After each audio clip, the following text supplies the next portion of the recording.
what's going on, good people? It's your boy 3 Stacks in this thing, baby. Representing Team Kings of Games. Today I'm going to be updating my Paleozoic Frog deck. A lot of people have been requesting this. A lot of people like the way I play them. The way I play Paleos, I play them very aggressive, very fast paced. I don't sit on floodgates all day and just set, pass. I can kill my opponent on turn 2. It's first turn setup, second turn kill. I play all the Paleozoic traps, even the quote-quote bad ones. Pikachu's my favorite one. I love how fast-paced my Paleos are. I enjoy the build. This build is really spicy. You guys are going to be caught off guard by my list because I play some crazy techs in here. And the way I set it up is just like really hard to like deal with it. When you're just chaining traps and you flip a Wabaku or a Threatening Roar, you have traps that are considered normal monsters, so your opponent can't Widow Anchor them. In addition to that, these things are unaffected by monster effects, and your opponent cannot deal with them by battle. And they can't be Widow Anchored, so you either have to have a Dark Hole or Raigeki, or you have to have like an Afterburner, or three Afterburners to like deal with that. Like, so it's just really strong. The way it sets up the tempo, it can be really good going second. And Totally Awesome, still a really insane card. Personally though, one of my favorite go-tos is Opalbinian for my list, but that's you know, when we get into the profile. So let's hop into my list. No, it's not a 40 card deck, and no, you do not have to play 40 cards. Literally, it's not a law. Like, you don't have to play 40 if you don't want to. And I don't want to. I don't play 40. So starting off with the frogs, we play 3 Swap, 3 Dupe, 1 Ronin, 2 Ronins, and this is my spicy take. I already introduced this to all you Paleo players. I introduced this a while ago. You guys should not be sleeping on this card anymore because I told you guys about this pretty much 10 months ago. You guys should be very cognizant of Flip Flop Frog. Nobody was playing it. I checked. I looked at every Paleo list that's on YouTube. Like, I've searched every single one. Even the one with barely any views, just trying to see if anybody was playing it. Nobody was playing Flip Frog. Even the people that said they were playing it weren't playing it. This card is absolutely correct. It's important to have this. It's literally searchable spot removal. You spam this off of Totally Awesome, or you search it off of Dupe. And what happens is you flip it, you bounce monsters or your opponent controls. I think it's actually cards, but let me make sure. I know for sure it's going to probably be monsters. Yeah, so when this card's flipped face up, you return monsters your opponent controls to their hand up to the number of face-up frog monsters you control. Does that card target? No. Does that card destroy? No. So it has spot removal that literally is nothing like the Paleozoic cards. Because the Paleos really struggle with getting over something that can't be targeted. And I noticed that was their weakness. Now, of course, people who say, oh, Borreload and Borosword. You're not always going to be able to make those cards. But one thing you can always make is a Totally Awesome and get instant access to this. This card also could put itself back face down. It's like a guru on itself. So it's really insane. It's good to grind. You can add it from grave to hand. You never really run out of it. It's insane. Like, it's such a good frog. It's standalone card, and it just makes my deck more unique, and it makes it, I feel personally, it makes it a better Paleozoic list just because of Flip Flop Frog. It solves problems that this deck really had. So it's a really good one of. You don't have to play it if you don't want to, but that's my frog lineup. Now for the Paleozoics, you guys are going to be caught off guard, but anyone who's followed my channel knows how I love to play my Paleozoics. I don't have to follow any standard guidelines. I don't have to do what everybody's doing. I'm not a conformed individual. I'm a transformed mind. So we have 3 copies of Pikachu. Pikachu! Woo! Pika!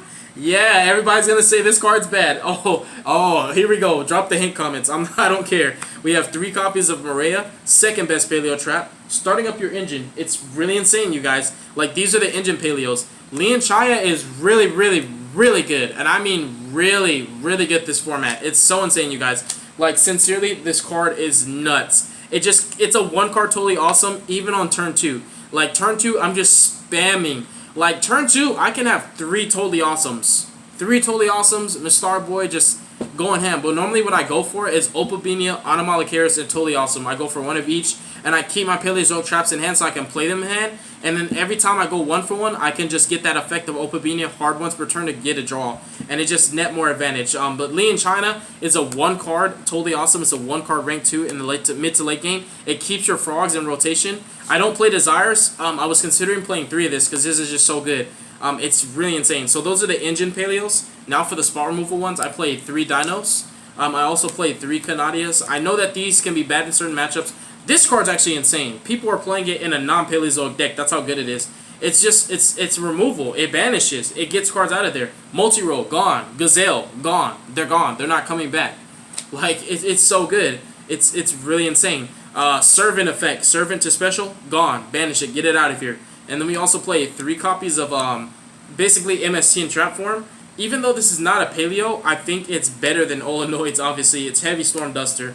We're in a pseudo control / combo format where this is worth main decking because you're either playing like an Endymion list or you're playing like Pure Thunder, and if you're not playing any of those, you're playing Orcas, this card can be used against them. Sky Strikers, this card can be used against them. Salamagrates, True Dracos, Guru Control, all those decks, Duster can blow them out. I don't have Trap Tricks, but there's something people always talk about where you Duster and then Trap Trick into another Duster, blow them out on end phase. Every time you activate a trap, you chain a trap. So, and it works for whenever anybody activates a trap. So Paleozoics, whenever you play those back row heavy matchups, you can outgrind them because they give you free board presence. Free, bro! You don't even have to work for it. It's free!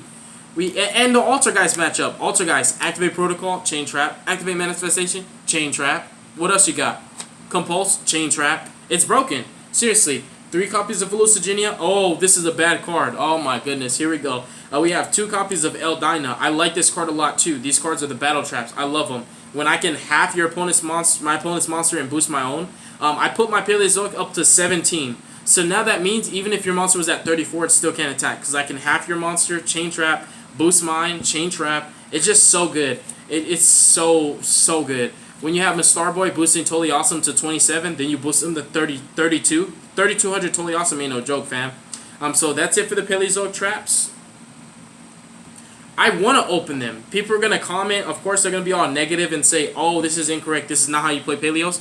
Who are you to tell me how to play my deck in the first place? But this for me, this is how I love playing my Paleos. I've always played them like this. I love them. I love the Paleo traps. I play actual Paleozoics, not 8 or 9 Paleo traps and a bunch of floodgates. No, bro, we're not doing that. We're not playing the Draco style. I love the Paleo traps. That's why I play so many of them. You guys ready for my spicy tech? Nobody knows about this card because it's super old. I'm always going to show you guys and reintroduce you guys to some cards that you may have forgot about. 3 Spiritual Water Art AOI. This card counters Evenly Matched. It counters Twin Twisters and all those good cards, those side deck cards. It's freaking insane. This deck already, you already have Judgment to counter red reboots and all that stuff anyways. But what this card does is you tribute a water monster. You look at your opponent's hand and you discard a card from their hand. So I get to look at your entire hand. This is not once per turn. You open multiples in Trap Trick, you can rip 3 cards from your opponent's hand. Like, theoretically, if you open 2 of this in a, I'm sorry, not 2 of this. If you open 1 of this and a Trap Trick, you can rip 2 cards out of your opponent's hand. I'm sorry, I correct myself right now. You can rip 2. I just like it. It gives me information and it lets me know if they open like Pankratops, I can discard it. If they opened Twin Twisters, they pretty much have to chain it at this point. Well, no, they can't chain it because the card's resolving. So it's just really good. I know nobody plays this. I didn't get these ideas. I never get my ideas from anyone's. I hate netdecking with a passion. This was my own little ingenuity. Me and my teammates always do research, and we were talking about the spiritual art traps, specifically me and Cool, and we remembered this card. So I like, dude, Paleozoic players don't even play this. Before somebody tries to say, oh, that's nah, bro, it's not. 3 copies of Reckless Greed. This is one of my favorite traps in this deck. It's free value. I like traps that I can activate whenever I want, because some of the Paleos rely on your opponent doing something, and I don't really appreciate that all the time. Then we have 3 Wabakus and then 3 Threatening Roars. These cards are pretty much like an FTK. When you chain trap, activate Wabaku, now your Paleos can't be attacked over. You can't get Boar Sorted to death. You're guaranteed to live this turn, and then next turn they just die. Like, it's so good, you guys. Threatening Roar and Wabaku are super annoying. When I get my 3 Trap Tricks, I'm going to have effectively 9 of these. And then for the cards that say no, you need more reactive cards. You got to have something to stop your opponent. You got 3 Judgment, stop the Dinkos, stop the Evenly, stop the Reboots, stop the Twins. 3 Strike, really good against Pendulum, obviously. It just helps you to win Chainlink Wars. Whenever you're going second, it can really help you to get yourself established. Strike's still a good card. I don't really like counter traps that much because I can't chain trap and I lose value, but they're necessary evils at the same time, and I only play the 6 of them. And then we're still saying no the long way. We're playing 3 Lost Win, Triple Breakthrough, and then Double Magic Deflector. No, I don't have White Howling before somebody says White Howling's better. I know White Howling's better, but I don't have the cards, so I'm playing Magic Deflectors as kind of just pseudo filler / proxies. But if I had the White Howling, I'd probably play Deflector and Howling. So what I do is I main deck the cards that counter my deck's weaknesses. This deck loses to Evenly Matched, right? Spiritual Water Art, look at your hand. I saw your Evenly, discard it. This deck loses to Twin Twisters, right? Magic Deflector on the Twin Twister. This deck loses to Denko, right?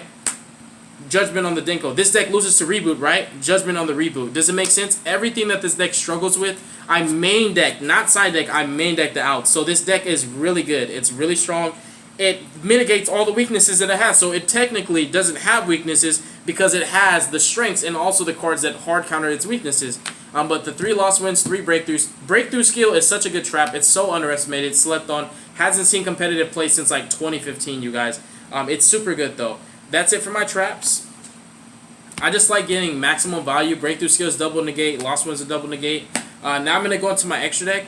I played 3 Mistar Boys. You burn through these like crazy. Topologic Bomber Dragon is really easy to make in this deck. And you can just trigger it so many times, you guys. This is the original Topologic Bomber Turbo deck. You just chain trap, spam. And I told you guys the traps are unaffected by monster effects. I only have 2 Toads, so I'm playing 2. If I had 3, I would play 3. But I do not have 3, so I'm playing 2.